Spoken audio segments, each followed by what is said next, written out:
inglés, hablamos variedad de español. Ajá, Spanglish. Like this? I said, you know, hey, what have done like that? You finished with this How pop-up? did you find us? She grabbed my nipples and squeezed them so hard that I feel like.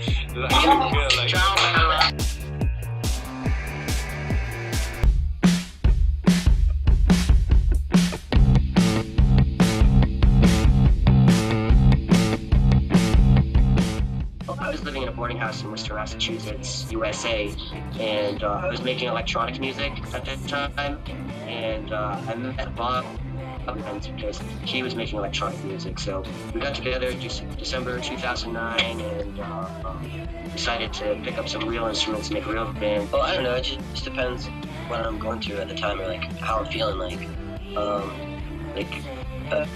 On the last EP, we got a song about like my cat, who was like very important to me.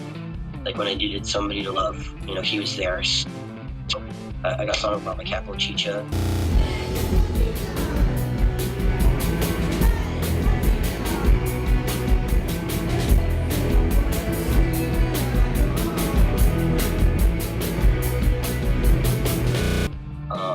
Got a couple breakup songs on there because I got out of a very serious relationship.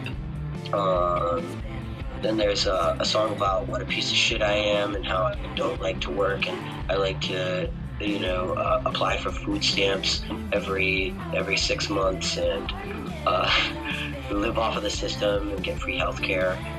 And then there's a song about how rad it is and how terrible it is at the same time to be living in America. And then there's a song about breaking off friendships. I don't know, I just write about anything. We usually keep politics under the table. Yeah. That's when we don't, yeah, like, well, we can, like, write about it and people can, like, think what they want about, like, what we have to say about it in songs, but, no, it's no fun to talk politics or religion, you know, it's better to just, you know, that's stuff that really doesn't, like, involve us, you know, it's, like, it's all, like, the media, you know, everything. It has nothing to do with like, who we are as human beings.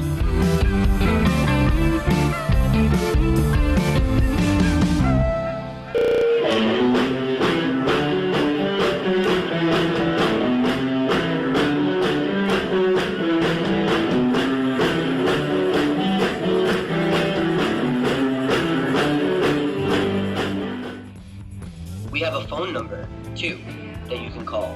So, excuse me. You can call. If you dial in your I don't know how it works over there in Mexico.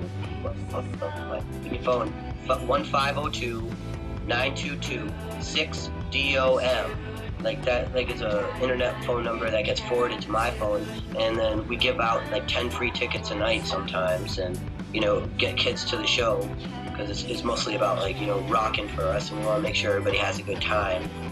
And on Twitter we give out free tickets too, and we're like constantly you know responding to people that like hit us up at facebook.com/dom or myspace.com/dom. We're like really good about it because when you go to Facebook too, that's us responding. That's not anybody else. Yeah. There's no other administrators or anything. It's just us. That's the way we want to do it. So that's how we do it. There's like the fan interaction. Like sometimes like. You know, get like really weird sects, like people like, you know, girls working out their like, you know, fantasies and, you know, sending pics and all that sort of stuff. That's just a lot of fun. And then like, we haven't had like any negative calls yet, which surprises me because like, just to keep it interesting, I'd like to have, you know, that balance of people just like calling up or texting to say how much they hate us, but unfortunately everything's just been really positive up until now. I got a call from Singapore once before. I was like, what the hell? But this chick was like, oh my goodness, I can't believe I'm talking. I was like, I can't believe I'm talking to you right now. And it was just very interesting, like just you know, sharing little bits of information about like our each other's cultures and like sharing like you know different like political views and stuff, and I don't know, it's really cool. You find out that people all across the globe aren't different from you.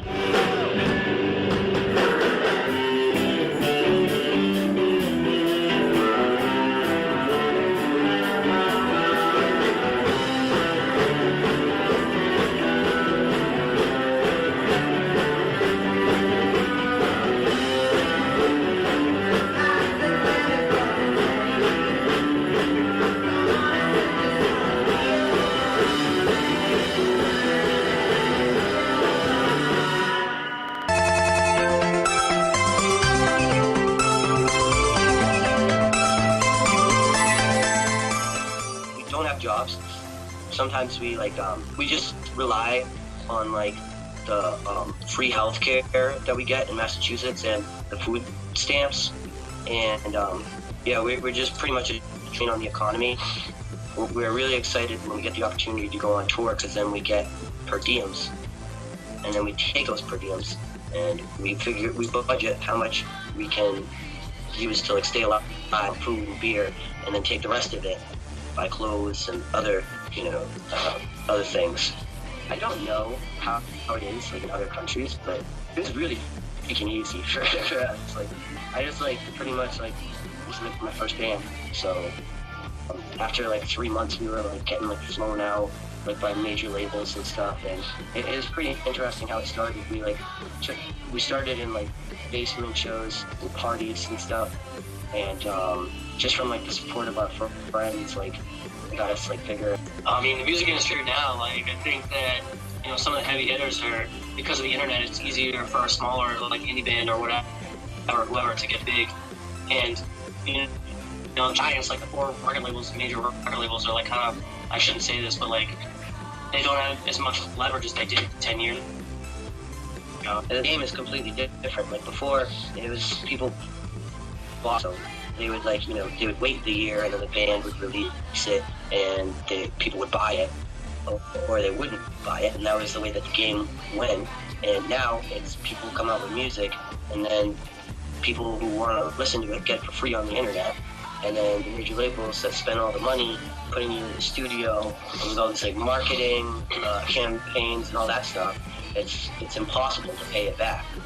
So I think the main difference now too is that you're gonna have to prove it on the road and live. I don't know. It's a really different game, I think, these days. I think now it's less about selling the music and it's more about selling the show, which is the way it should be. We work a really, really good deal, and the people we're working with are really, really good people. So it's just how you play the game.